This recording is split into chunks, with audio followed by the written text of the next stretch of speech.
Здравейте! На 7 август част от нашия екип имаше честта да присъства на официалния анонс на LG G2 в Ню Йорк. Събитието се проведе в Lincoln Jazz Center и събра журналисти от цял свят.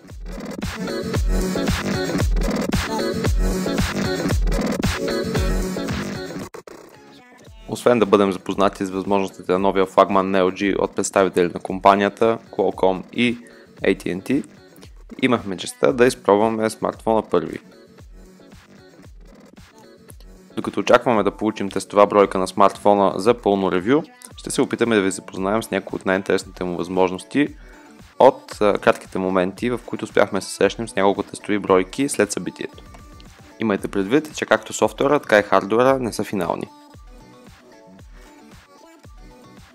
LG е след първите, които решават да последват примера на Nexus линията на Google и да се откажат от хардуерните бутони под дисплея.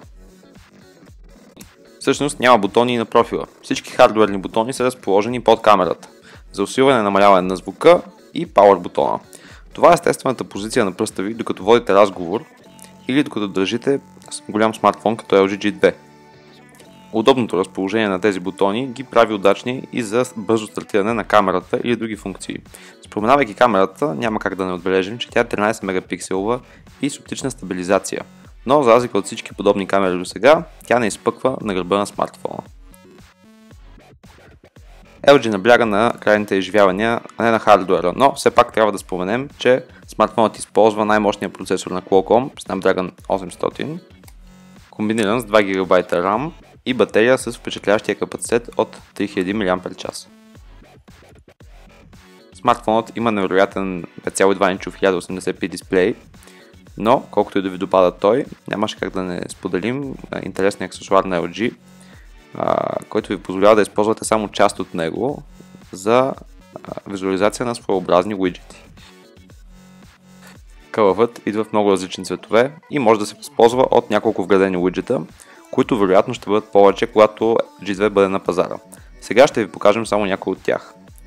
По подразбиране ще видите първо часовника. Може да променяте неговия външен вид, както и да сменяте уиджетите с слайдване на пръст наляво-надясно. Тук е моментът да отбележим, че макар Power бутонът да се намира отзад до камерата, отключването на телефона става изключително лесно, с двойно тапване върху неактивния дисплей. Към момента наличните уиджети са часовник, музикален плеер и синоптична прогноза.